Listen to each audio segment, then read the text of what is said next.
Ever wondered how to always win at Monopoly? Monopoly, a classic game that has stood the test of time, is more than just a roll of the dice. It's a complex dance of luck and strategy, where every decision you make can tip the scales in your favor or send you spiraling into bankruptcy. Winning is not just about luck, it's about making sound, strategic decisions throughout the game. In the next few minutes, we'll explore a comprehensive strategy to increase your chances of winning Monopoly. To win at Monopoly, you need to understand the board first. The board is your battlefield, and the properties are your weapons. Let's talk about two crucial factors: property sets and high-value properties. Full-color sets are your first key to success. Imagine your opponent is trying to build on a property, but you control the rest of the color set. You've got them in a tricky spot, right? You can dictate trades and make it harder for them to build and prosper. So, make it a priority to acquire full color sets early in the game. Now let's discuss high-value properties. Yes, those cheap properties might bring in some early income, but they're not the real money makers. High-value properties are like gold mines. They need a bit more investment, but once they're developed, they net you far greater profits in the long haul. So while it may be tempting to snap up those low-cost properties, remember to keep your eyes on the prize, those high-value properties. Understanding the board is like learning the rules of engagement.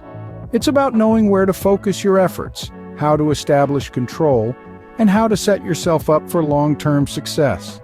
It's about playing the long game, not just the quick wins. With a good grasp of the board, you're ready to dive into the game. A strong start is key to winning Monopoly. And when we say strong start, we're talking about two critical elements: acquiring properties and building houses. Let's delve into these. The early stage of Monopoly is all about aggression, not the kind that flips tables, but the kind that secures property sets. In Monopoly, property sets are your lifeline. They're the bread and butter of your game, providing a steady flow of rent and acting as your bargaining chips in negotiations. Therefore, it's essential to be assertive in this initial phase. Don't hesitate to purchase properties, even if it means spending most of your starting cash. The aim is to secure as many property sets as possible, thereby increasing your control over the board and setting the stage for your mid-game strategy. Now let's talk about building houses. Once you've secured a property set, the next step is to build houses on it. And you should aim to do this as soon as possible. Here's why. Houses significantly increase the rent you can collect from opponents who land on your properties. The more houses you have, the higher the rent. It's as simple as that. But there's more to it than just increased rent. Building houses puts financial pressure on your opponents. They'll need to cough up more money when they land on your properties, potentially forcing them to sell their own assets or even go bankrupt.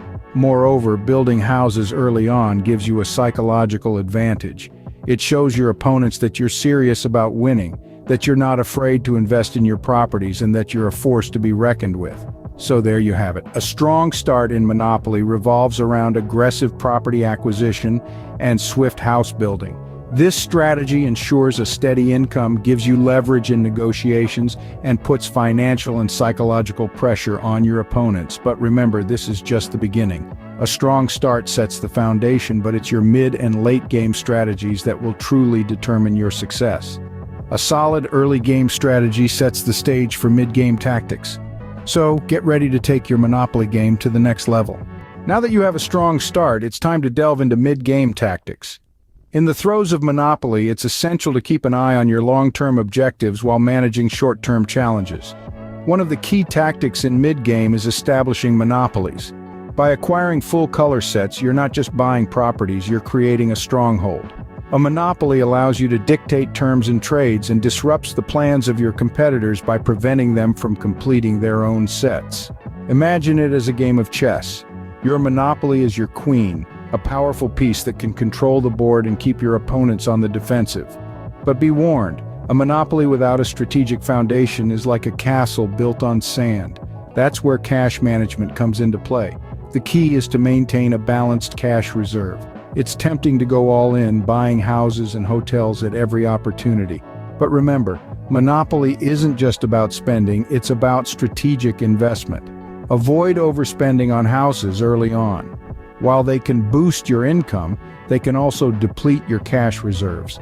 And without a safety net of cash, you may find yourself in a tight spot should you land on an opponent's developed property. Think of your cash reserve as your shield in the game. It's there to protect you from the unexpected. It's there to give you the flexibility to seize opportunities as they arise, whether that's buying a crucial property or negotiating a game-changing trade. Just as in life, Monopoly is a balance of risk and reward. It's about knowing when to be aggressive and when to be conservative. It's about understanding the game dynamics and adjusting your strategy accordingly. Establishing monopolies and maintaining a balanced cash reserve are two tactics that can help you navigate the challenges of the mid-game. They can set the stage for your late-game strategies and put you in a strong position to win. With these tactics, you're ready to navigate the complex negotiations that come with Monopoly. Effective negotiation is a crucial aspect of Monopoly. It's like a strategic dance where you need to be both assertive and flexible. You see, trading is the lifeblood of Monopoly. It's how you acquire the properties you need to establish your empire. But it's not just about grabbing what you want, it's about doing so in a way that doesn't tip the balance in favor of your opponents. Here's where the art of negotiation comes into play. Consider each trade as an opportunity to further your game plan. Be open to fair trades that benefit both parties, but keep your eyes on the prize.